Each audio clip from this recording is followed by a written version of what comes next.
Spider-Man No Way Home did the impossible and brought together 3 separate franchises worth of continuity and introduced the villains of the Raimi and Webb Spidey franchises into the MCU.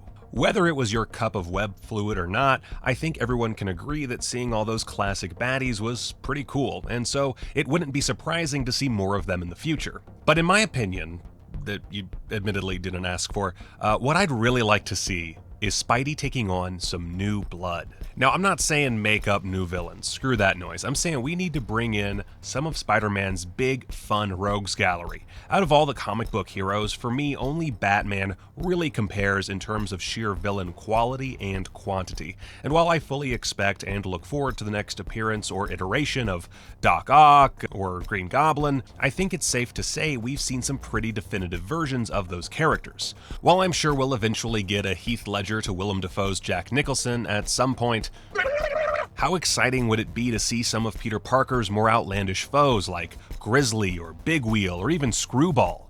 Hell, the latter is perfect for modern-day Spidey. Just give her a Twitch account and let the insanity roll. Another great baddie with tons of visual appeal would be the Spot, a scientist who, at the behest of Kingpin, experiments on the superhero Cloak to utilize his weird Dark Force cape portal power junk, only for things to go horribly wrong, as they often do, resulting in him journeying through another dimension and making it back out, only to wind up covered in, well, spots. Spots that all act as portals, which he could take off his body and place basically anywhere in a 3D space. Their power is extremely limited, and at the end of the day, he's pretty easy to defeat, but he was unique enough to briefly get one over on the webhead.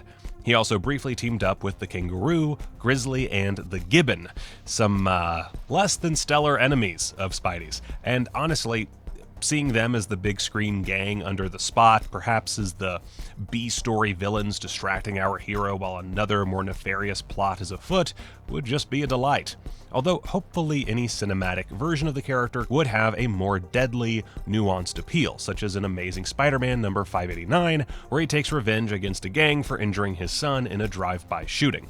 Of course, none of these would really work as primary villains for a big summer blockbuster, but much like how Rhino was almost a great side villain in Amazing Spider-Man 2, or how Shocker sorta showed up in Homecoming, why not drizzle the latest Spidey vehicle in a little wacky sauce? Oh, that's gross. But the big boys, those are the baddies I want to talk about today. The ones who make Peter Parker's life a living hell. The ones who could really be seen as threats worthy of the big screen.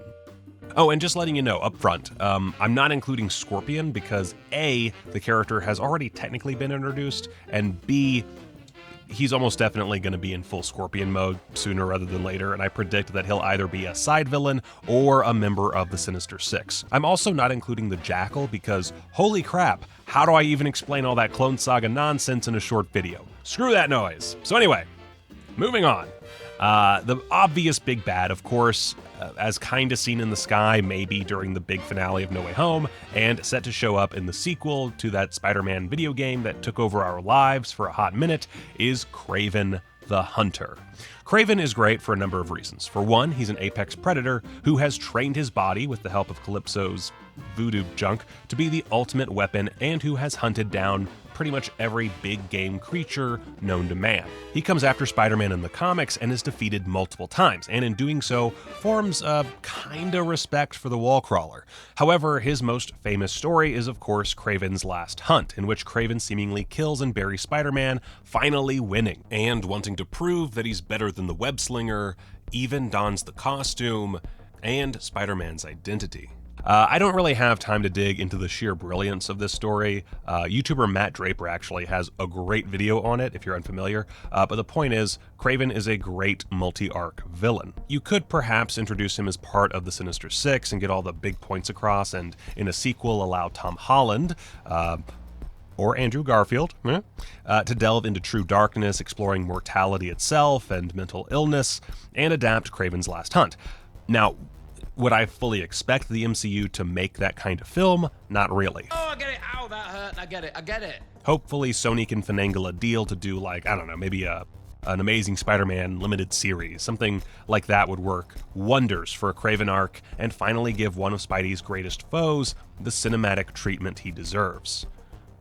Which also, if you took the spot leading all those animal-based villains, Kraven, like, being introduced, like, hunting them all down would be so sick. Oh my god, that'd be great. And, like, you can kill the gibbon. Nobody gives a shit about the gibbon. But yeah, that does lead to the big question, who would be a great villain for Holland's Spider-Man? Obviously, why did I do this? That's not PG. Obviously, he is going in a darker direction from his first 3 films, or at least that's how I read the ending of No Way Home. But where's the balance? Well, I have an idea, but first, since I just talked about Kraven, what about his half-brother, the Chameleon? Or just Chameleon? I always feel weird saying the word chameleon. It's just such a weird... Am I saying it weird? Do I just say chameleon weird? It doesn't matter. Since Peter Parker is going to college and has been, well, erased from memory, it would make sense to explore identity, and what better character than one who assumes the identity of others. Now, Chameleon is not exactly the most formidable foe in Spidey's rogues gallery, but when properly utilized, this master of disguise is quite the puppet master as well. Just take a look at the Lifetheft arc from Amazing Spider-Man numbers 386 to 388, wherein Peter Parker has recently been reunited with his once thought deceased parents. Already this is great. Obviously you gotta oust Aunt May from the story, but introduce Pete's parents. Perhaps come up with an angle where they know who Peter is as well, really up the drama and Pete's need for a familial connection, especially after, you know, being erased from the memory of everybody. And you've got a hell of a hook. At the start of Lifetheft, Vulture escapes from prison and goes after Dr. Benita Sanchez's anti-aging device, the Juvenator. So now we've got a returning star villain, Michael Keaton, and a ridiculous piece of tech. Super sick. Vulture winds up winning the fight with Spidey and drains him of his youth, thereby restoring that of Adrian Toomes, perhaps giving us a youthful Michael Keaton, eh? Marvel loves to de-age a superstar. It's like their whole thing. During all this, we get glimpses of something behind the scenes. A peculiar reaction from a lowly janitor, a smooth, smiling head in the shadows, and just as Pete is learning the trials and tribulations of being an old man, perhaps even using it as a lesson in growing up, both he and Vulture return to their proper ages. Pete returns to Dr. Sanchez, only to find her being held at gunpoint by also Dr. Sanchez. Now, you can probably guess where this is going. While he's on a mission to find the now stolen Juvenator, Pete also makes the choice to reveal his secret identity to his parents. And while they feign support, not all is as it seems. Vulture also gets a twist of his own, finally learning that his new partner in crime is in fact Chameleon, making Mr. Toomes the only person to ever be surprised by this fact. The twists keep coming though. Turns out Chameleon created Richard and Mary Parker clones as a means of learning Spider-Man's true identity through Peter Parker, whom Chameleon is at very least smart enough to assume has some relation to Peter. Oddly enough, Chameleon's reasoning here is directly related to his brother's death, as he feels he's responsible due to having originally sent Kraven after Spidey. Guys, this trilogy practically writes itself. Anyway, Mary Parker's weird cyborg clone thingy has developed actual love for her son and stops Richard from telling Chameleon his true identity. And then Chameleon activates some like sciencey nonsense to transform Richard into a seemingly unstoppable killing machine, giving us a third villain for Spidey to fight, Natch. Mary winds up stopping and killing Richard, only for Vulture to sap her of her youth, killing her and seemingly turning Adrian into a zombie-like being in the process. From here, Pete is filled with renewed rage and finds a new mission, to track down the Chameleon and whoever might have helped him set this whole thing up. It's Harry Osborn as the Green Goblin, which, you know, whatever. Maybe change that part or don't. Maybe work in the renaissance that's definitely 100% bound to happen. Okay, this all needs work, obviously. Like, you can't just adapt the story one-to-one, but take the bones of that story and apply it to a new MCU Spider-Man flick, and you've got some strong emotional beats and more sci-fi gobbledygook than you can throw a stick at. Oh, and while I was going through and rereading these issues, I stumbled upon a story in the back of Amazing Spider-Man 388 about the anti-hero Cardiac, a vigilante and sometimes foe, sometimes ally of Spidey, whose whole thing is that he's basically fighting corruption in the world of corporate pharmaceuticals.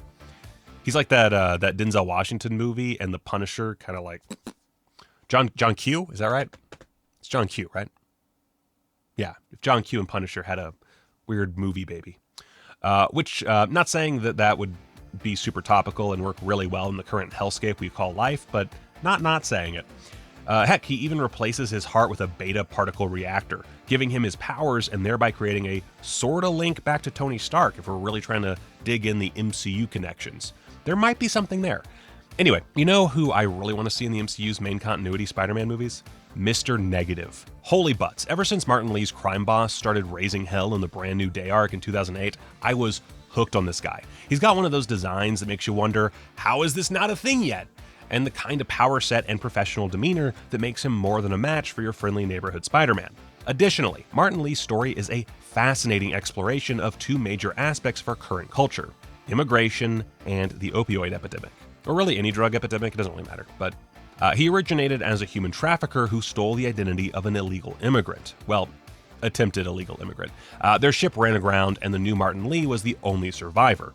From there, he made his way to New York's Chinatown, and it's there where he developed a split personality after being experimented on by the Magia crime family, specifically by Dr. Simon Marshall, who is also responsible for the synthetic heroin-based origin of Cloak and Dagger, both of whom escaped along with Lee.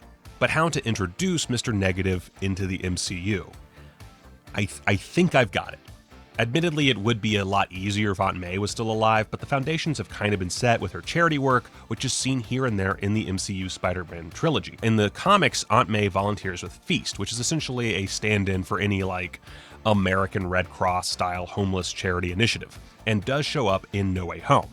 Now, this organization was set up by Lee, who was a kind and charitable man, while his alternate self, the villainous Mr. Negative, set his sights on the criminal underworld. Now, beyond just being super cool to look at, having rad black electrical powers and gracing us with yet another split personality Spidey villain a la Green Goblin, what I think I love most about Mr. Negative is that he is a perfect bridge between the old MCU Spider-Man and the new. What if, as a way of remembering Aunt May, Peter volunteers on the side for Feast, and it's revealed that Martin Lee was Aunt May's boss and now perhaps even a new mentor for Peter. Concurrently, Spidey could be battling the criminal underworld of New York in his shiny new suit, giving us classic baddies like Tombstone, The Rose, Hammerhead, or even Silvermane, only for a new kingpin of crime to rise up: Mr. Negative, who would not only seek to take out and command the current crime families, but also to seek revenge against Silvermane, who of course was behind the experiments that gave him his powers. Hell, speaking of kingpins, let's go all out. Bring in recently blinded kingpin of crime himself, Wilson Fisk, a character with whom we already admire as an all-time great villain, only for Mr. Negative to knock him down a few pegs.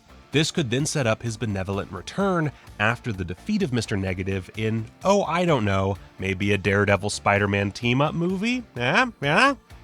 A man can dream. And circling back around, it was eventually revealed that Mr. Negative's powers were derived from the Dark Force. You remember who else got their powers from the Dark Force? That's right, the Spot, baby. And sure enough, in the limited series Dark Reign Mr. Negative, we see the Spot secretly working for Mr. Negative while taking his, at this point, usual spot on a team of losers. Sorry, Squid. You basic. So, elephant in the room.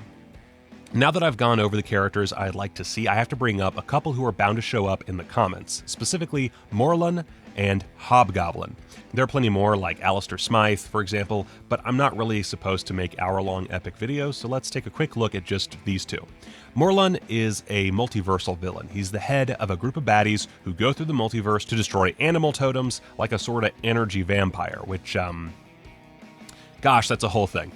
Point is, with the multiverse being such a hot commodity right now, it would make a lot of sense to have a villain whose whole purpose is defined by that plot device.